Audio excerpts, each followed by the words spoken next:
Hey everyone, welcome back to The Leadership Project with your host Mick Spears.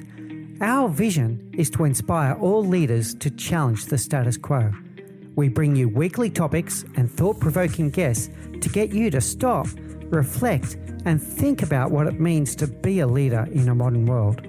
Our aim is to help you become the leader you wish you always had, as we learn together and lead together. Today's episode is brought to you by my new book, You're a Leader, Now What? The Proven Path to High-Performance Leadership.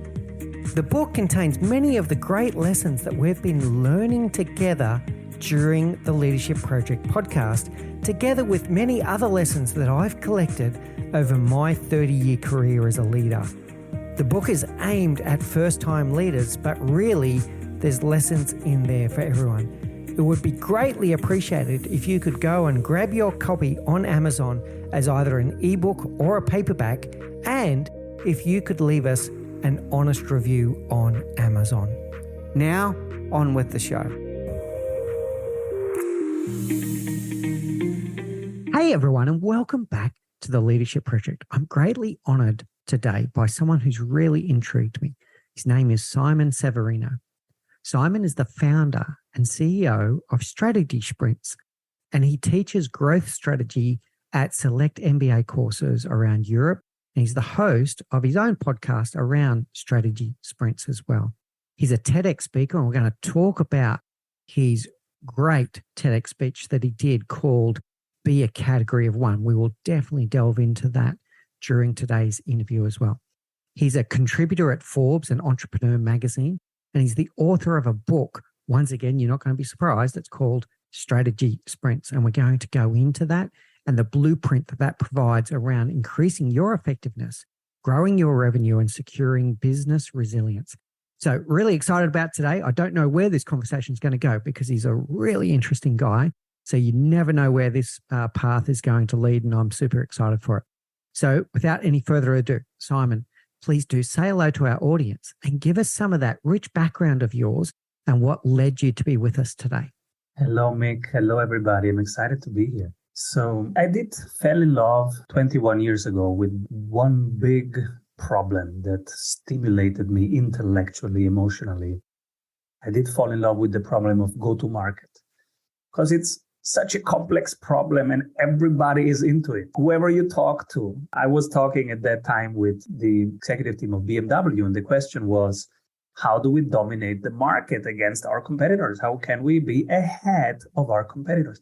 And it was such a big question that nobody wanted to leave the room for the whole week before we hadn't found out the plan and the answer. And so it was like, when you're voting for the new pope and there is no escape until you have a solution. And I liked this intensity, the size of the question, and the relevance of the question. It was vital for all of us, and it was stimulating the best out of us because there was no answer. So we had to find a new path to explore that answer. And I did fall in love with that. I said, I want to do this every day. And I did it for 21 years. It changed format.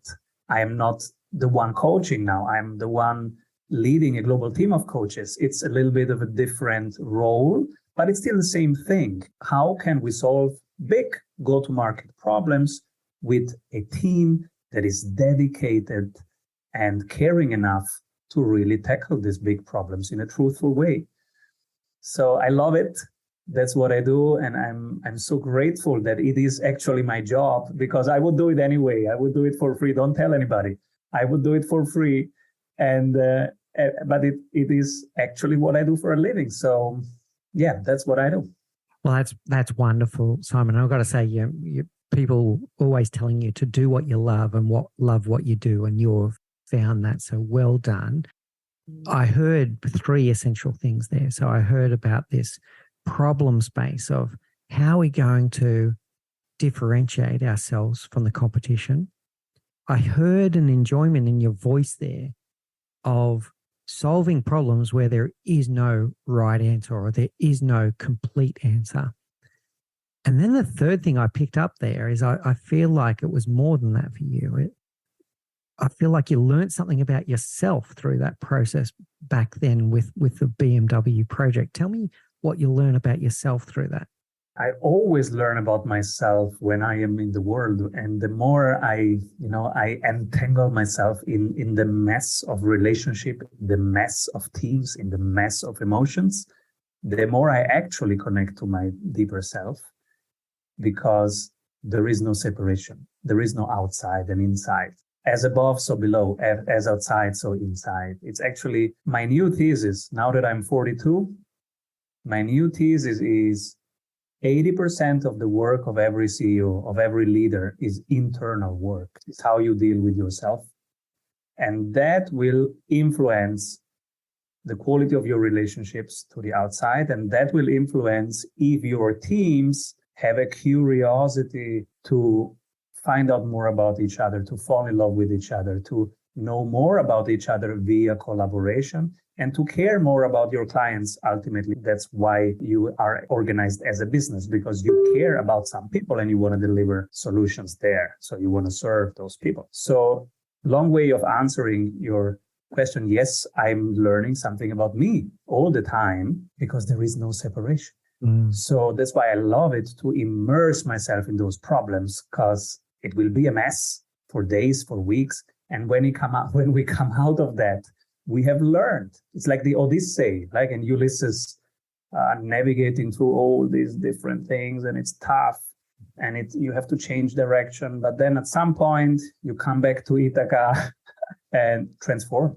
So the word that's popping into my mind here, Simon, is authenticity. If you're able for your intrinsic motivations to match your extrinsic validation, your extrinsic actions, then you're being authentic and you're being congruent to yourself. How does that sit with you in terms of an explanation of what you're feeling there? I'm hesitating to share this, but today I had a conversation with somebody who's in California, and he said, wow, I have this cooperation with this guy who is innovating Coca-Cola. And I said, what was the last innovation of Coca-Cola? And he said, he's helping Coca-Cola to have a more authentic communication to their clients. And I said, I don't want to create cancerous things in a more authentic way. Let's just stop creating cancerous things. So I'm a huge fan of authenticity, but only in the context of, are we doing the right thing? And then the second question is, what's the best way to do it? And I would say authenticity is the best way to do anything. But, and this is, the teacher of my teacher was Peter Drucker, a Viennese person migrated outside because Vienna wanted to kill him and his family. And he developed this notion of what management actually is, that it is a craft, it is a profession. And he said, management is about two things. The first question is, what is the right thing to do? This is effectiveness. And then when you have answered that question, then you say, okay, and what's the best way to do it? This is efficiency. And what he said, 40 years ago, 50 years ago, is still so relevant, because many times people jump into efficiency. Like, what's the best way to automate this? Can I shortcut something on my keyboard stroke? No, wait a moment. Don't do things faster that are maybe not the right thing to do. So when you ask me about authenticity, I say authenticity is the best way to do things. But before we do anything, the question first is, are we doing the right thing? And in the sprints world, in the strategy sprints world, that's the difference between speed and velocity. The speed is just, you can run the fastest, but in the wrong direction. And that's the worst marathon time you will ever have. And then on the other side, there is velocity. I would rather go slowly towards the right direction, but consistently. And so, yes, I strive for authenticity, but the first question is, am I doing the right thing? And then how can I do it in the more authentic way? So the two things that are coming into my mind now, Simon, are congruence to your values and beliefs, particularly with, you mentioned a company and you mentioned that you do not believe in the products that they make, and that's you staying true to you, right? Next part I heard was about alignment to purpose. So it's not about going faster. It's about knowing where we're heading and making sure that we're on the right vector towards getting there. How does that sit with you? Yes. The older I get, the more, for me, integrity and coherence become important because, when you're younger, you're afraid of doing your own thing. But then when over multiple decades, I have done things because I thought I have to do them because everybody does them. And I have also done the opposite. I said, no, I don't feel this as being aligned with who I am. So I'm not going to do it. And I had maybe some negative repercussions and some economic hits, but not very long. And later on, the positive side was much bigger than the short-term loss. So I'm now all in on being aligned, being your own truth, my own truth. I think if you feel 100% aligned with how your voice, your body, your emotion is right now, when you say something, that is your truth. Stay with it. I'm learning more and more to trust that intuition. And you mentioned my TEDx talk. That TEDx talk, I picked the topic because I think everybody knows exactly what is right for them. Nobody lacks any knowledge. If you feel inside yourself, you know what's right. Right now, everybody listening, I think you know exactly what you need to know, and you know exactly what's right for you to do. The only question is, will you trust that intuition, or will you do something else? And then my TED talk was about this something else. Don't do something else. Stay in your zone, stay in your genius. There is actually nothing lacking. That's illusion. It's an illusion. There is nothing missing. There is nothing in knowledge or in resources that you miss right now. So let's unpack that a little bit more. Your TEDx talk is amazing. I watched it again earlier today. So be a category of one. Tell us the fundamental principles of what you mean here. I can share from myself, like today in the morning, I wake up and I feel like I don't believe in myself today because I'm comparing myself to other competitors who have even more countries and even more blah, blah, blah. So when I wake up in that state, I know, Simon, you got to do your centering work, all right? You go running an hour, then you do your breath work, then you do a specific tea instead of just coffee, etc. And you center yourself first because you have just lost contact to yourself. And this happens as soon as you start comparing. Two things happen. First, you are losing contact to yourself. And so you're dissipating energy. And second, you are creating a separation between you and them.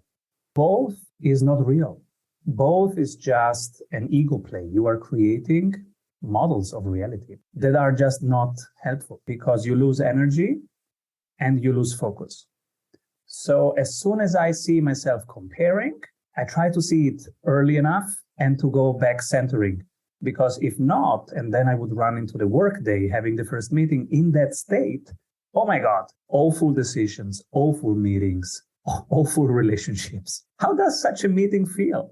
Awful, awful. I don't want to be in that meeting. And so it's my responsibility to see it early enough, to counterbalance that. In my case, I go into body things, breathing, running, etc., things that bring me away from mind and bring me back into body. Because the body has a simplicity and a presence that is helpful when you find yourself in those mind movies. So that's the way how I, break the pattern of being in the mind, because the mind is always dramatizing. That's the job of the mind. It likes dramas. It's like a movie theater. It likes dramas. And my Italian mind, full of dramas. So when I see that, I say, back to center. I do some centering practices. And the TED Talk was really about that, is whenever you find yourself comparing to, I should be that, or everybody does that in my industry, that's why I should do that. As soon as you do that, you become vanilla. You become like everybody else. The problem is you are not everybody else. You are only you. And so who does you now? Nobody.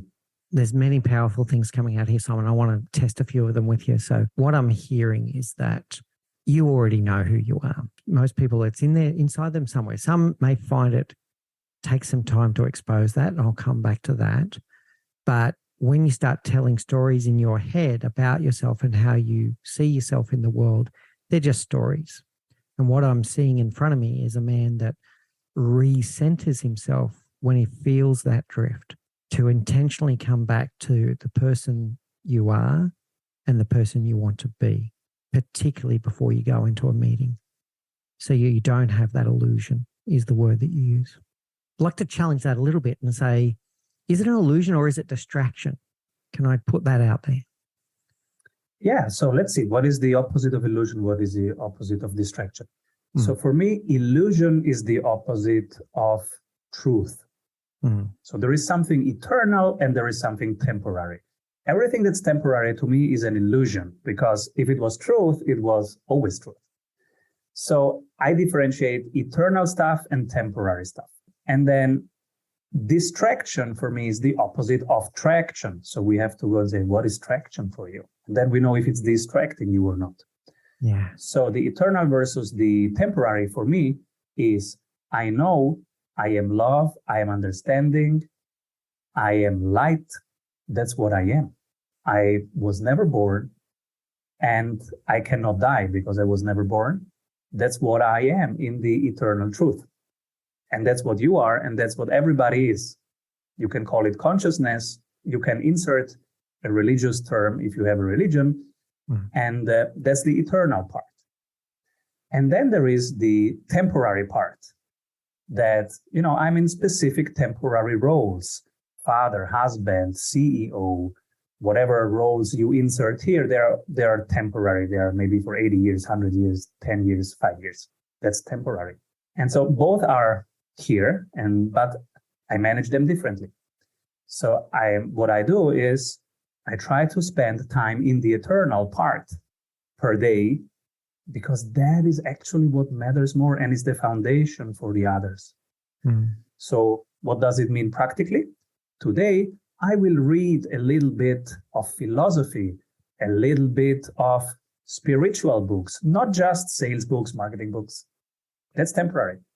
I will also read some Sadhgurus, some Shiva Sutras, some whatever is philosophy or spirituality that I am on a path to explore.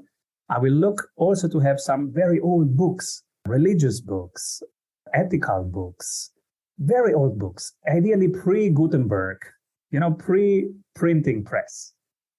Eternal stuff, eternal truth that is universal. Not just, the current sales tactics of the last 10 years. And you will find that the pre-Socratics had a lot to say about how to run a business. And Parmenides has a lot to say about how to run life. And pre-Plato, there was so much wisdom already there. That's the one part, eternal versus temporary. And then the other, traction versus distraction. You know what distraction is after you have defined traction. How do I define traction for myself? I have a tool called Ideal Week. It's one of the 274 tools that in the Sprint University that we share with our clients. And it's a spreadsheet that helps you create a calendar of your ideal week. And so you have then two calendars. One is your current calendar, and one you can click it is your ideal week. And so week by week, you reduce the gap. And that's how 6 months later, 10 months later, you are living your ideal week. But first is you have to define it and what it is. And there is a whole process that we share with our clients how to do it, and people can download it on strategysprints.com. And it starts with, for example, okay, this week I'm doing 6 hours of operations and 3 hours of sales and 4 hours of marketing. But what is ideal? Ideally, I'm out of marketing and have somebody doing marketing for me, etc. So you move towards your ideal week. And so you have the different versions. And now you know what traction is. So traction for you is when you are doing those things that you have defined as traction. And now everything else is a distraction. So from there, now you can say, well, spending an hour on Instagram is a distraction. Because probably in your ideal week, it doesn't say 1 hour Instagram. Most spreadsheets don't. Mine does, by the way. It says 1 hour per day on social media, but it's part of my job, right? But I don't go on. You have defined that as traction. Yeah. You see, that's the difference. For me, it would be distraction. For you, it is traction. And that's the definition. But only 1 hour. If I find myself on there for 3 or 4 hours, that's distraction, and I'm following a shiny object, right? So, but yeah, interesting. Exactly. Yeah, very, very good. So I love both of this. So I'm hearing this eternal versus temporary. Eternal being connected to who you really are.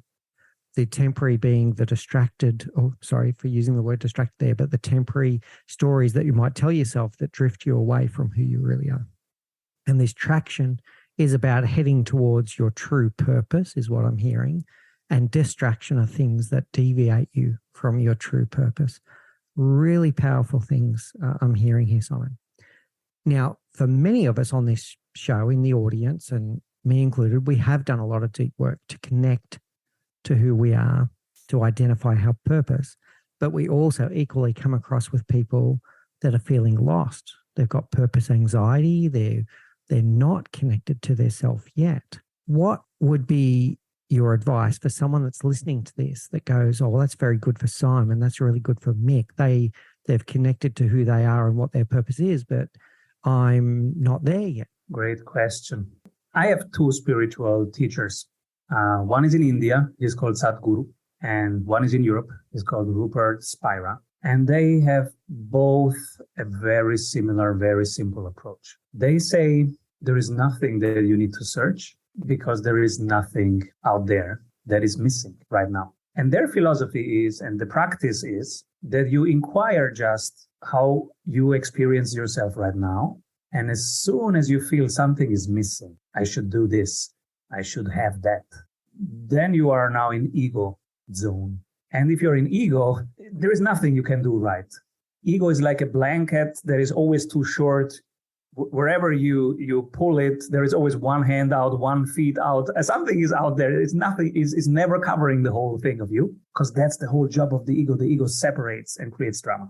So welcome to the drama. We are all in the drama, and we are all miserable in the moments when we are in the ego. And then there is the foundation of the ego, which is actually you are everything right now. You are love, you are understanding, you are the protector that you are looking for. That's who you are. You are the love that you are looking for. You are the love. There is no love out there that will find you. You are the love right now. There is no money out there that will find you. You are the money. So we are always looking for honey outside, right? And then we go to the therapist and tell the parents, oh, I didn't get the honey. But hey, there is no honey. The therapist also doesn't have honey. Nobody has honey. There is no honey. You are the honey. I'm picking up two things here, Simon, I want to test. So one, you've referred to intuition quite a few times, that when you're in this state where you're not congruent to who you are, that it somehow doesn't feel right. That was the first thing. And then the second thing, I'm hearing that we call it the pursuit of happiness. You could call it pursuit of joy, contentment, whatever you want to call it, that you're the only one that's in control of that. Yes. So there is no happiness. As soon as you think, oh, when I have that, then I'm happy. Like, oh, when I have done my TED talk, then I will be feeling successful. Yeah. Yes. How long? 10 minutes in my case. Literally 10 minutes later, I was like, okay, what's next? So as soon as you think something outside of you will make you happy, you can reflect it right there, because that's the recipe for being miserable. There is nothing outside of you that will make you happy. Talk to a billionaire. I coach billionaires. They call me from their mega yacht on the Mediterranean. They are in front of Cannes. They're eating shrimps on the grill, and they call me. And I go, hey, if I had shrimps on my grill right now, I wouldn't call you. Can you enjoy the shrimps? And they go, no, of course not. I'm an entrepreneur. We have to build this next thing, and we have to meet tomorrow in that city. So there is nothing outside of you that can make you whole, because you are whole already, unless you start separating. And when you start separating, you're lost. You will lose the game. You can have so many yachts and so many Bitcoins and so many stocks and so many houses. Nothing will fill that hole if you allow for that hole to happen in the first place, because there is no hole. I'm hearing a lot of powerful things around intrinsic motivation, intrinsic validation of who I am, and staying true to who I am. If I could challenge you for a moment, where I study a lot the work of Seligman, and it makes a lot of sense to me. And when I pursue that, I do feel joy. I do feel happiness. And I'll talk about what it means. So I find happiness in the service of others. I'm connected to myself. I'm being true to myself. But where my true joy and fulfillment comes from is through being me. Watching the effect I have on other human beings is what brings me joy and fulfillment.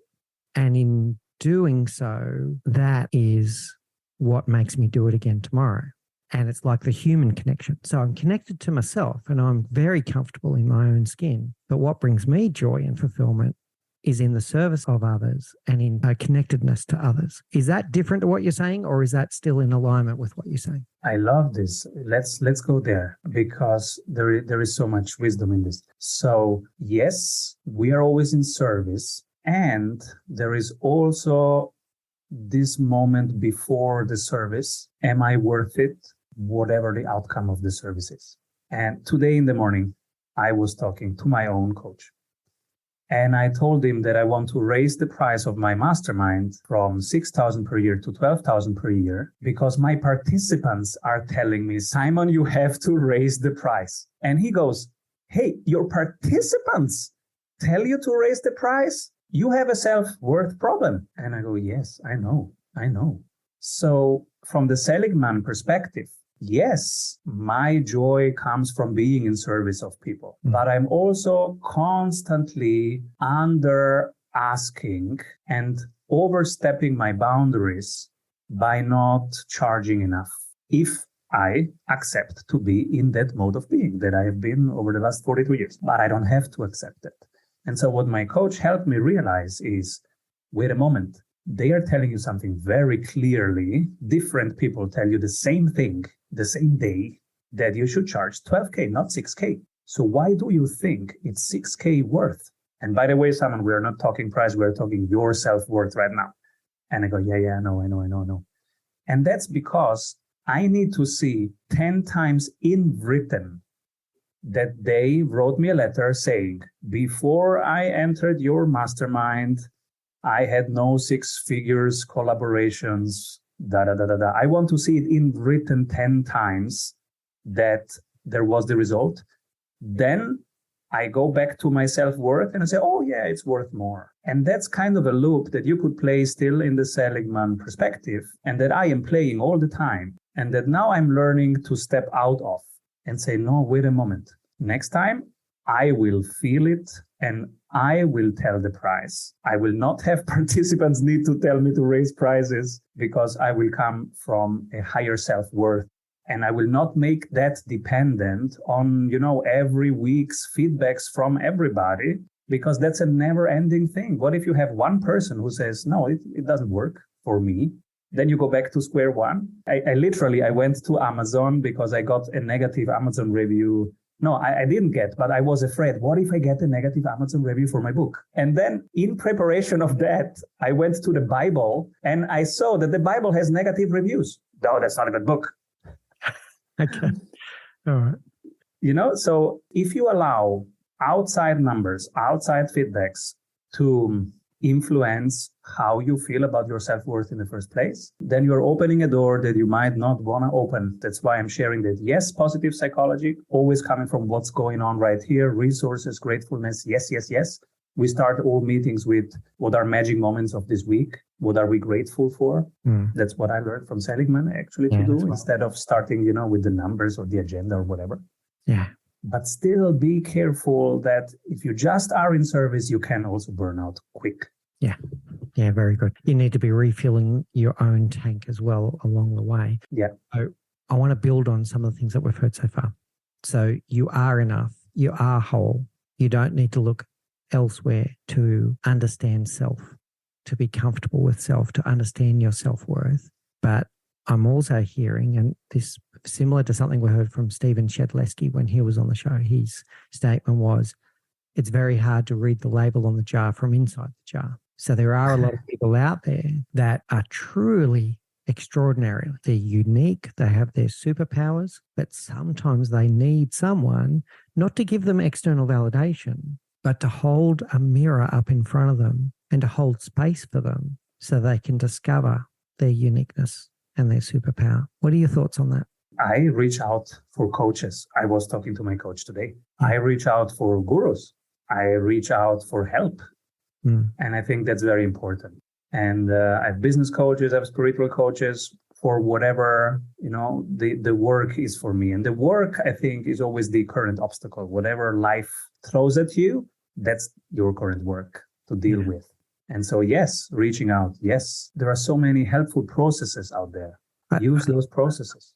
I think the key here is the difference is we're not talking about vanity metrics. We're not talking about external validation. How big is my bank account? How many likes on Instagram do I have? We're talking about someone that helps you, a professional that helps you to see yourself through a different lens so that you can then see the true self. Yes. And, it's all connected. If not having likes on Instagram touches me, then we are talking about what is my identification? Am I identified as a role or as who I am? So it's in the end, that's why I always have spiritual work to do and I have professional work to do. The spiritual work is always, centering, opening the heart, widening the heart, less closing of the heart. That's basically the spiritual work. And where do I practice it? In the meetings, when I hire, when I fire, when I'm here to serve, when I'm in the kitchen, when I'm bringing my kids to bed, when they say, no, I don't want to go to kindergarten. And in that moment, that's where I practice my spiritual work, whatever it is. Right? And on the other side, I have a professional work.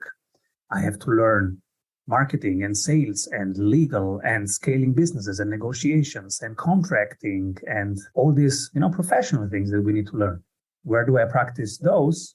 In the meetings, in the kitchen, in the same places. So in the end, it's just, it's one day and this day throws a ton of stuff at you. And the question is, how can I less fight it and more embrace it and say, oh, hello, teacher, your name is COVID. Welcome. Let's see what you have for me. Yeah. And there's been plenty of lessons there, that's for sure. I want to come back to this comparison thing. You were talking about comparing to competitors now before, but I'll stay at the individual level.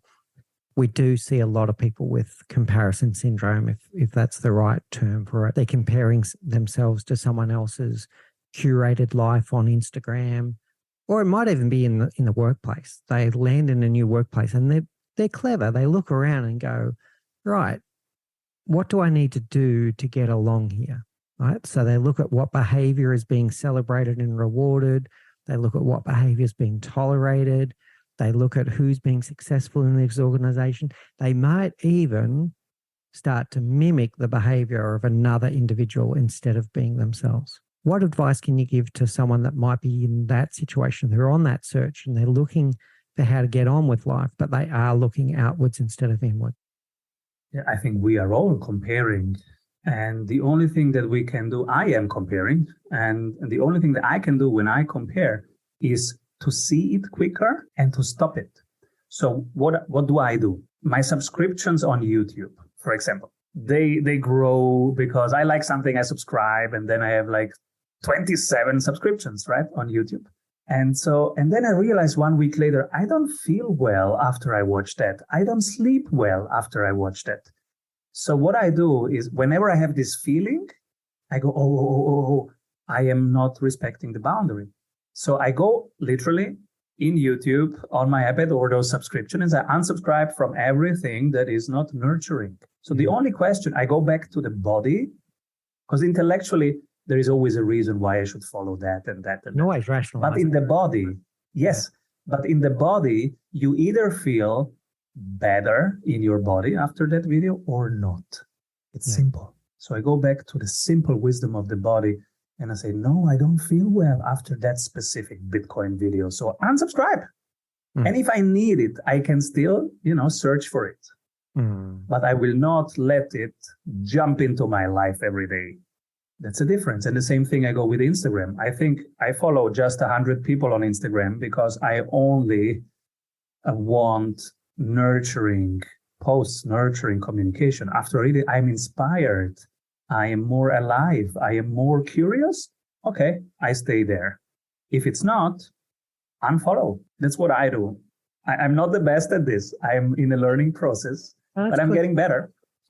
Nice sharing around the social media part. I want to come back to the other question I asked, which was also about the workplace. So someone gets into a workplace and you can call it the need for survival. You can call it the need for love and belonging and social conformity. You can call it a need for power where they want to get promoted and be successful and all this kind of stuff. And they start looking around and seeing what behaviors are celebrated, rewarded, and tolerated. They look at who are the superstars in this organization, and they might start mimicking someone else's behavior in an organization instead of being themselves.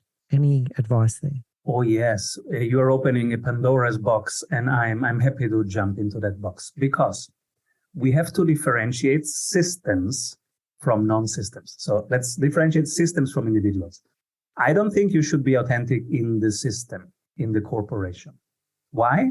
Because it's a system, and a system has a logic of its own and a purpose of its own. So it's a big topic, but I try to make it short. Usually I have multiple days of teaching this in MBA, what is a system and why you should not be authentic in a system, not 100%. Why? So the short version is every system has a purpose, and the purpose of a system is what it does. It's not what it says that it is, it's what it really does. This definition is by Stafford Beer, one of the most sharp systemic thinkers on the planet. And when you look at a system has a path, an evolutionary path of its own. It has to solve different evolutionary stages at different points. And they're hidden. You don't see them, but you feel them because a system sucks in people for specific roles, for specific jobs to solve that evolutionary stage. And then when that is solved, they get spit out again. So it's 40 years that I'm in business now and that I coach CEOs. And in that year, when they deliver amazing results, they think they are a genius. It's wrong. The system is using them to solve something. It's sucking in their superpower, their life energy to solve something. Soon they will be spit out again. Volkswagen did just spit out their CEO this week. And I have seen this over multiple CEOs, multiple industries in the last years. So in the year when you deliver the new car, the new BMW 6, you think you're a genius. You're not. The system is using your superpower for a while, for a temporary evolutionary stage. And it will spit you out soon after when your superpowers are not needed anymore. That's what systems do. Like nature is a system. Nature doesn't care about how the single animals feel. It has a purpose, and it's not about the single animal, you know? That's why people say, oh, but nature is not empathic, doesn't. Yeah, because it's a system. And the same thing is a corporation. So don't be 100% vulnerable, 100% yourself in a corporation, because that has an agenda of its own and you don't know the agenda. And they don't talk about the agenda with you because there is nobody to talk to. It's a system. And then, so there is a systemic logic and a systemic agenda. You can analyze the system, but it will never talk to you back. So you cannot contract that. You can contract to a single person, but that person is also not in charge. And you will soon realize it.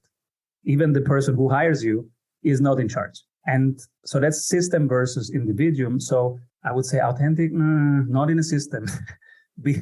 Be aware and be awake. Be of service. Have an open heart, but also understand the system's logic and the system's agenda first, and then decide your levels of authenticity and when to be it and when not to be it. So what is your definition of a system then? A system is a complex set of elements that together have emergent properties that none of those single elements is on control of. So as soon as you have a bunch of people, that's a system. A family is a system. And a corporation is a system. Is it a co-creation of the sum of the parts of the people that make up? So you spoke about a CEO getting spat out of a big organization, but the system is the sum of all of the collective organisms that are in that system, and together with its conflict and its congruence, right? So there's going to be times where the executive leadership team are all aligned and heading in the same direction, and other times that they're fighting with each other. And the sum of all of those conflicts and congruence is the system. How does that sit with you? Yes. So the system is the parts, and it's the in between the parts. When I teach in MBAs, I always have the example of a fish. A fish is also a system.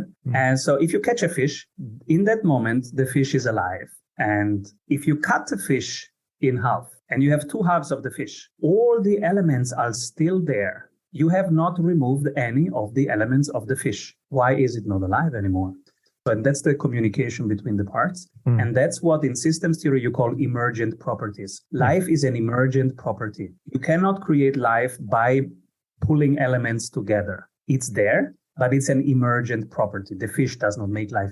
It's an emergent property. It's same elements of a system. And so you cannot understand the system by understanding the elements. You have to understand the interplay and the emergent properties. And that's systems analysis.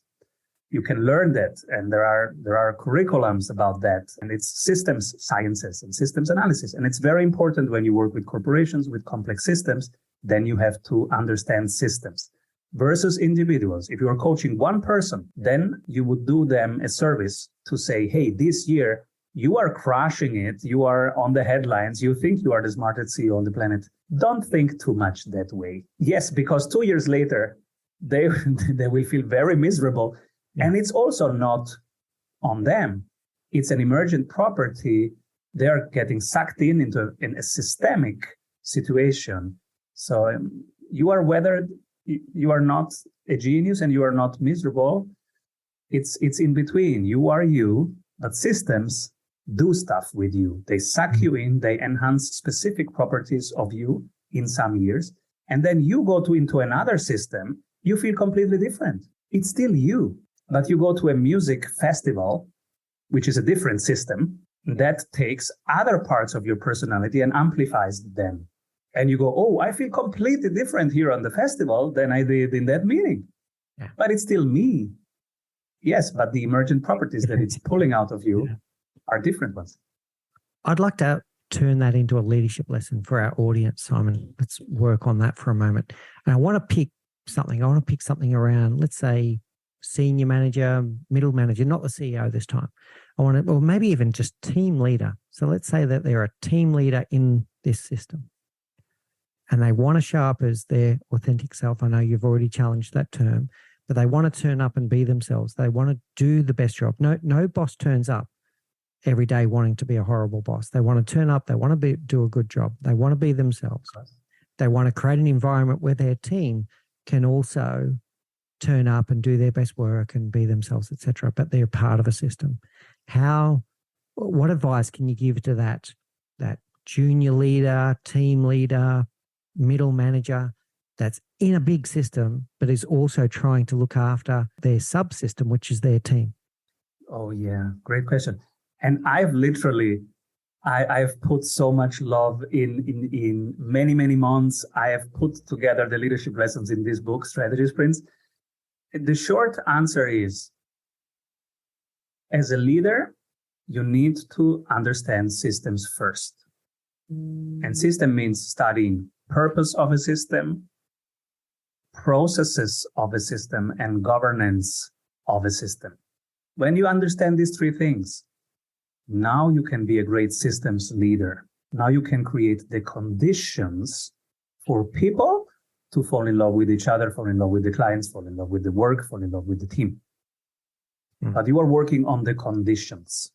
And something completely different is to work with people. So you have to understand systems and you have to understand people in their difference. That's why if you are invited to be a leader, you don't have to say yes. Please take time to reflect if you want to be a leader. Yeah. Like a manager, like, hey, we can make you this head of sales. Do you want to be the head of sales? Reflect before you say yes. Most of you should not say yes, because if you're just doing it for the pay raise, don't do it. The job is much bigger than you think.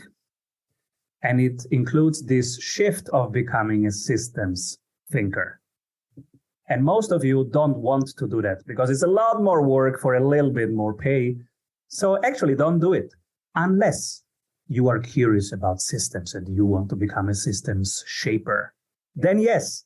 And then you can learn it. You can enjoy it. It's wonderful. You have a much higher scale and a much higher impact on the planet indirectly.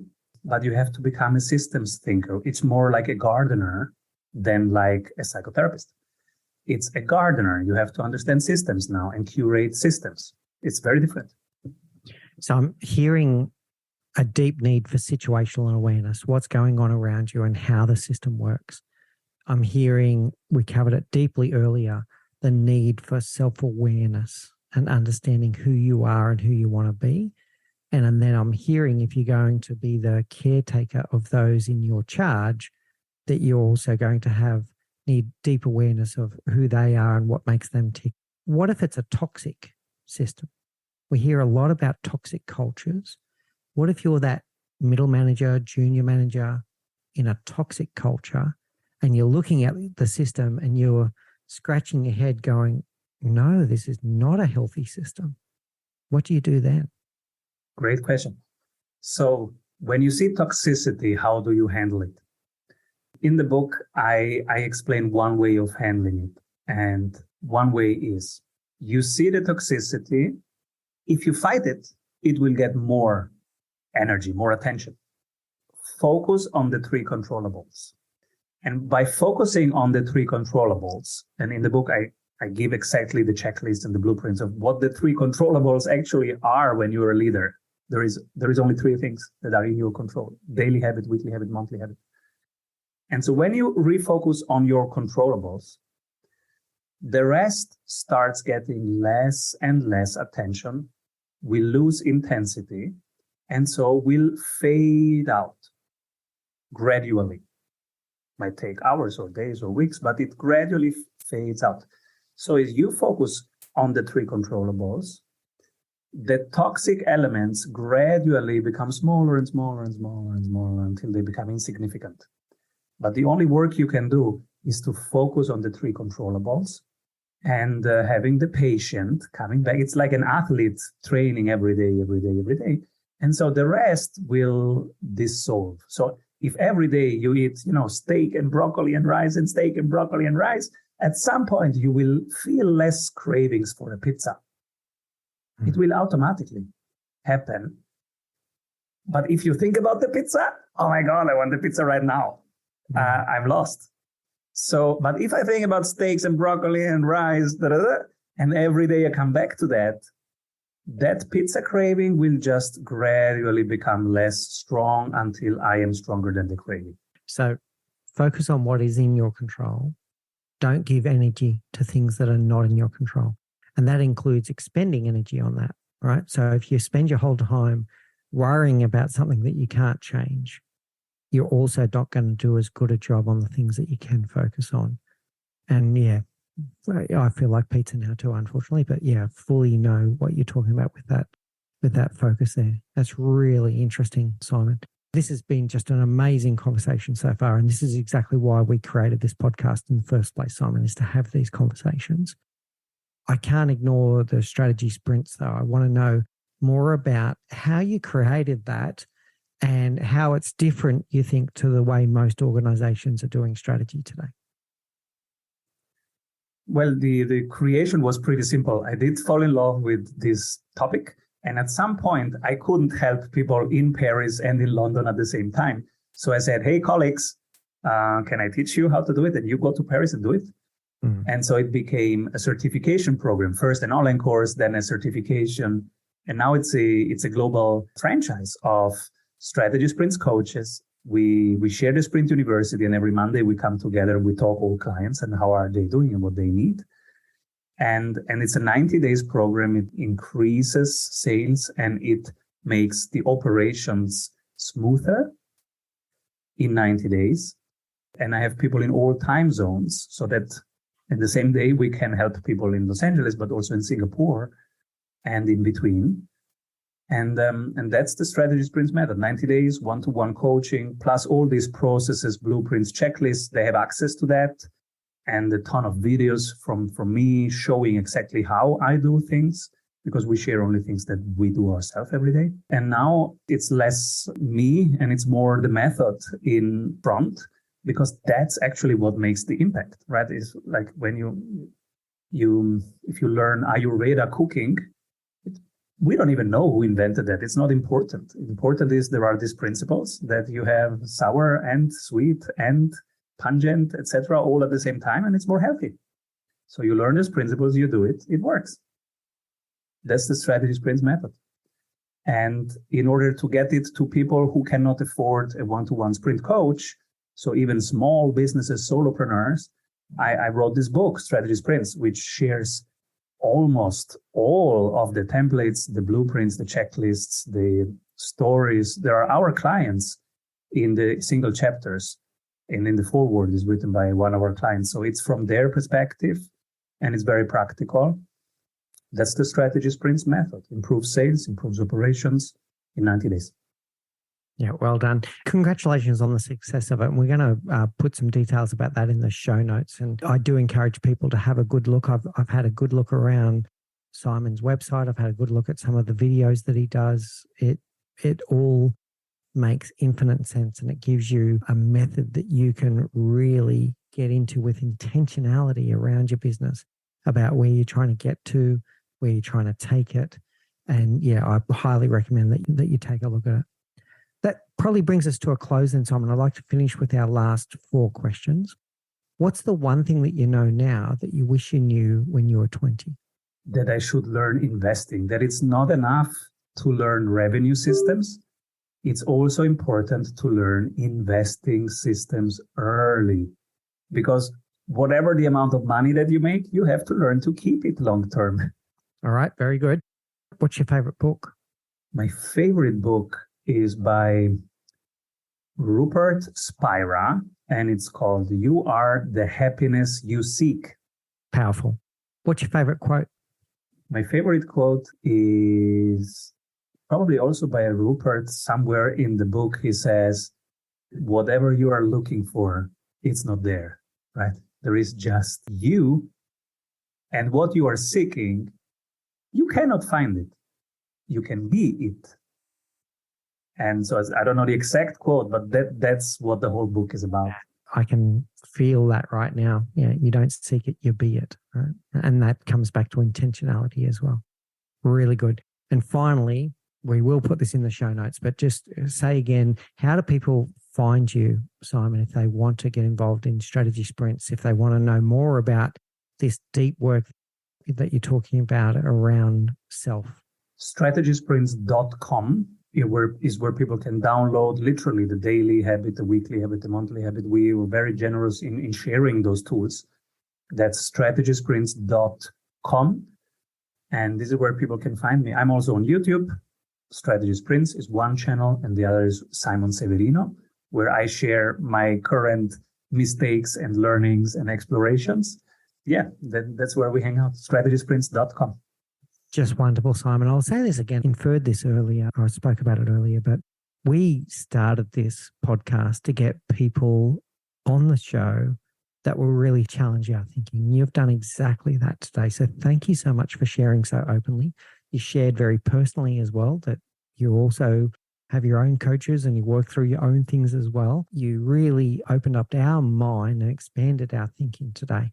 I really am truly grateful. I feel richer for our conversation, and I know that our audience will too. Thank you so much, Simon. Thank you for holding this space and showing up for this community. Today's episode was brought to you by my new book, You're a Leader, Now What? The Proven Path to High Performance Leadership. The book contains many of the great lessons that we've learned together here on the Leadership Project podcast, together with lessons that I've collected over my 30-year career as a leader.